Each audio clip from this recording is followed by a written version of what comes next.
नमस्कार दोस्तों, आप लोग रेडी हो जाएं डिक्टेशन के लिए 5 सेकंड में। स्टार्ट।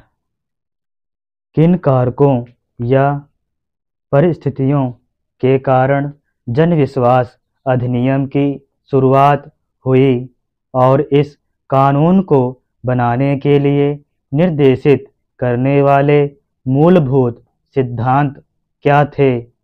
व्यवसायों और नागरिकों पर अनुपालन बोझ को कम करने के लिए केंद्रीय मंत्रालयों और राज्यों केंद्र शासित प्रदेशों में व्यवस्थित रूप से कार्य जारी है।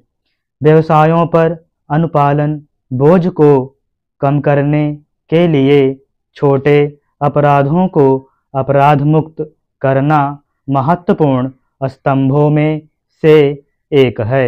इस विधायी प्रयास के लिए प्रेरणा 29 जून 2022 को आयोजित सचिवों की समिति की बैठक में चर्चा के दौरान मिली, जहां विभिन्न मंत्रालयों में गैर अपराधीकरण प्रक्रिया को सुव्यवस्थित करने पर विचार किया गया।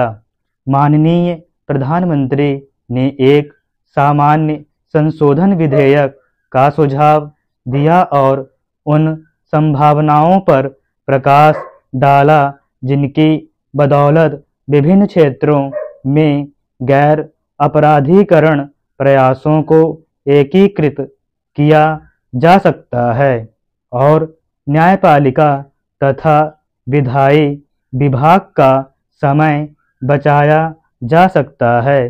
सरकार पहले कुछ पुराने कानूनों को पूरी तरह से निरस्त कर चुकी थी और यह गैर अपराधीकरण के बदले कई अधिनियमों में एक साथ संशोधन करने वाला एक नया सामान्य संशोधन विधेयक था। कैबिनेट सचिव और विधायी विभाग के साथ परामर्श करने पर यह स्पष्ट हो गया कि इस तरह का विधेयक पेश करना एक व्यवहार्य और कार्यनीतिक दृष्टिकोण था।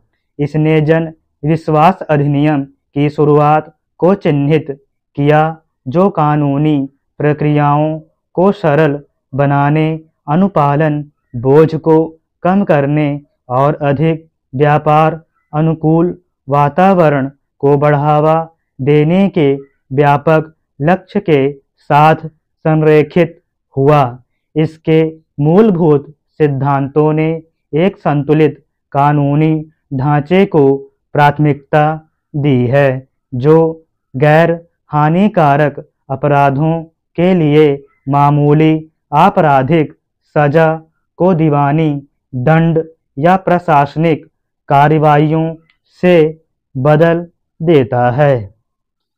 जनविश्वास अधिनियम 2023 के लिए 19 केंद्रीय मंत्रालयों की भागीदारी के लिए नियमित और निर्बाध अंतर मंत्रालयीय समन्वय की आवश्यकता होगी।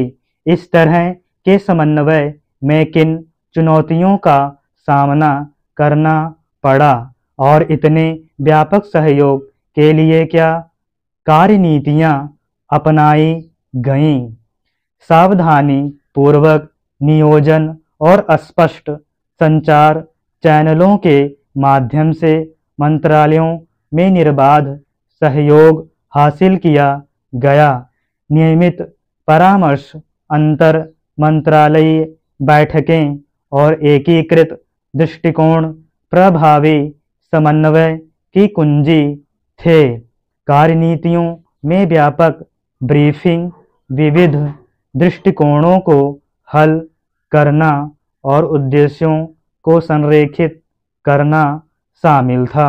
कैबिनेट नोट के मसौदे की पहले से योजना, निर्देशों तथा सिद्धांतों की पूर्ण स्पष्टता और नियामक सुधारों के प्रति साझा प्रतिबद्धता, सफलता सुनिश्चित करने वाले प्रमुख तत्व थे।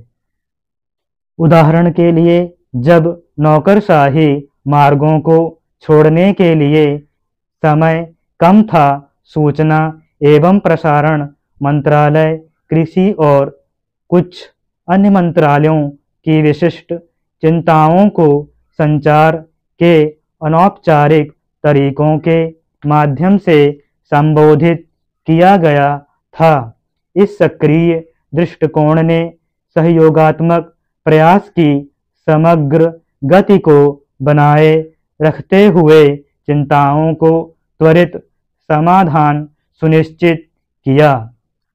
टेलीफोन संचार का उपयोग अलग अलग मंत्रालयों द्वारा उठाए गए मुद्दों को तुरंत संबोधित करने, हितधारकों के बीच सहयोगात्मक भावना को बढ़ावा देने में महत्वपूर्ण साबित हुआ।